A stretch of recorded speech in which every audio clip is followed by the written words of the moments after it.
To chat or not to chat? That is the question.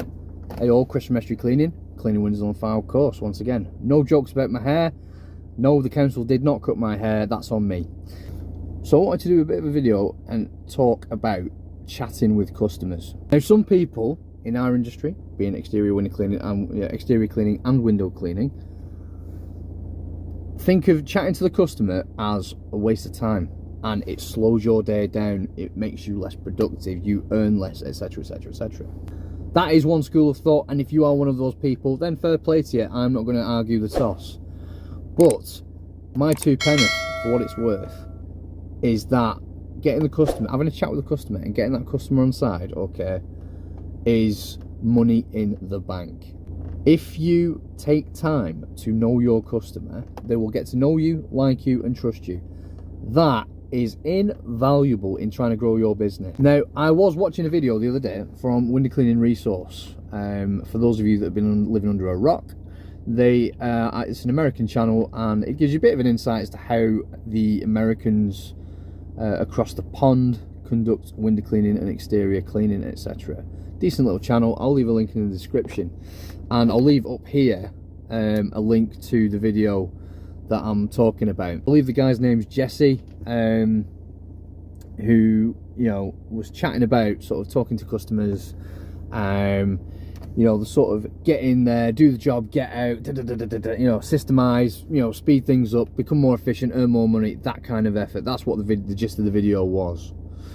And in addition to that, was talking about sort of every time, so when he goes to what these areas called plazas and stuff like that, like shopping centres, etc., he will, in an effort to try and get storefronts, he will leaflet every, you know, the stores in that area, even if he's leafleted them before, and even if they've turned them down, and even went as far as to say that it's become a running joke, see you next month and all this sort of stuff, and he's turned down pretty much every 2 weeks or every 4 weeks on how, you know, on cleaning these windows, etc.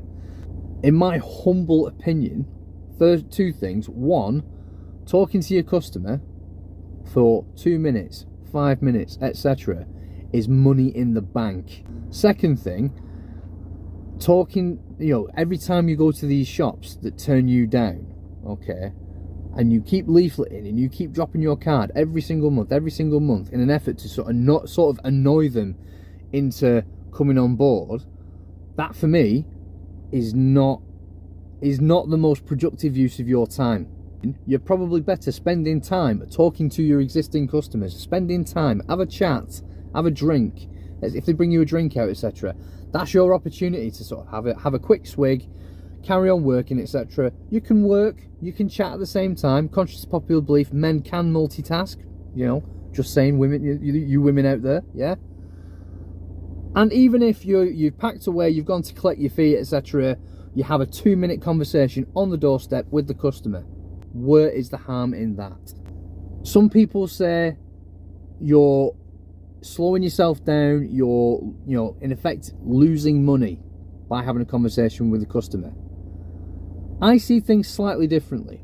If I'm investing my time by talking to a customer, trying to get them to know, like, and trust me as a person, okay, and I'm engaging with that customer as a person, the customer is almost reassured and that I am a person, and that I'm not treating them strictly as a transaction. I have mentioned in other videos that I treat things as transactional, and to a degree I do, right?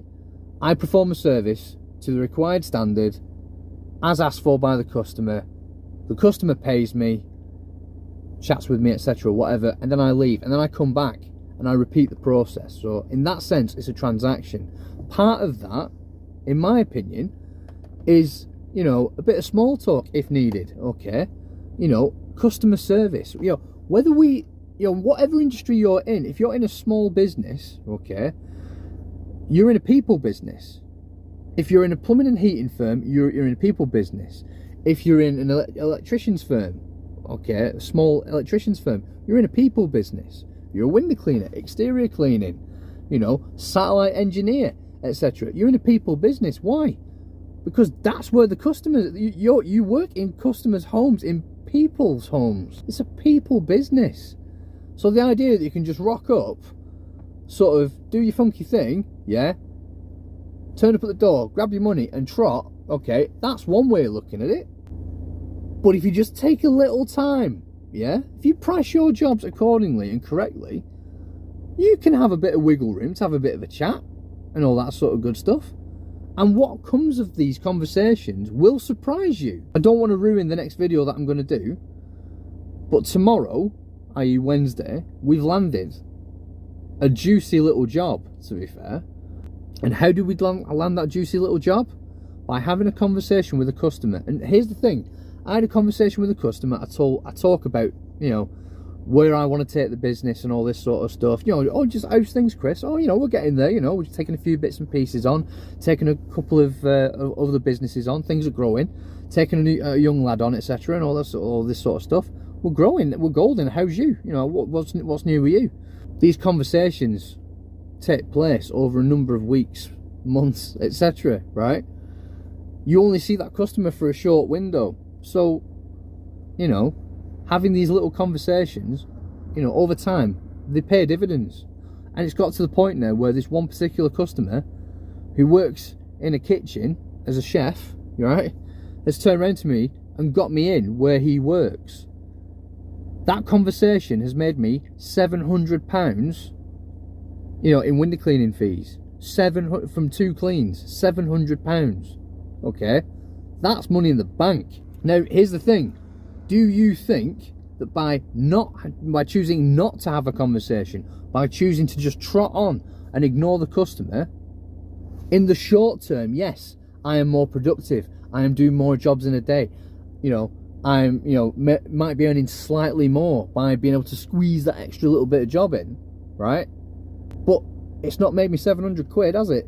You know, it's not got me into these buildings, it's not got me into these jobs. And here's the thing, right? I got a phone call from this guy called John, who's the chef, and he's like, "Oh, you're right, Chris. What are you up to?" I says, "Oh, I'm just cleaning windows, mate. Standard, same as usual. What are you up to?" And he goes, "Oh, I was just having a chat with my boss. Looking for a window cleaner at our place." And I was like, "All right. Where are you working now? Have you changed jobs?" "Oh, yeah. I'm working at this kitchen, etc. and blah blah." "Oh, where is it?" "Such and such a place." You might know it. And I was like, "Yeah, I know it, mate. It's a big place." And he went, "Yeah, well, he wants a window cleaner, so you're free today to come down and have a chat with him?" I'm not going to say no, am I? It's called compounding, yeah? Little things add up. And all I'm saying is choose wisely, yeah? Your time is precious, okay? And the idea that you're wasting time by talking to customers, right? Well, I'm sorry, by having these conversations, it's got me into deep cleans, it's got me into gutter clearing jobs, it's got me into these big buildings, it's got me into these businesses. You know, there's a corporation that took us on to do an addiction centre, etc. These are not small, low-brow figures. Some of these jobs, yeah. And what's it going to cost you? 2-minute chat. As usual, thanks to enduring to the end of the video. If you like what we do here, please click the subscribe button and the bell icon so you get notification when we make a video. On that rather contrived bombshell, as per usual, keep on keeping up.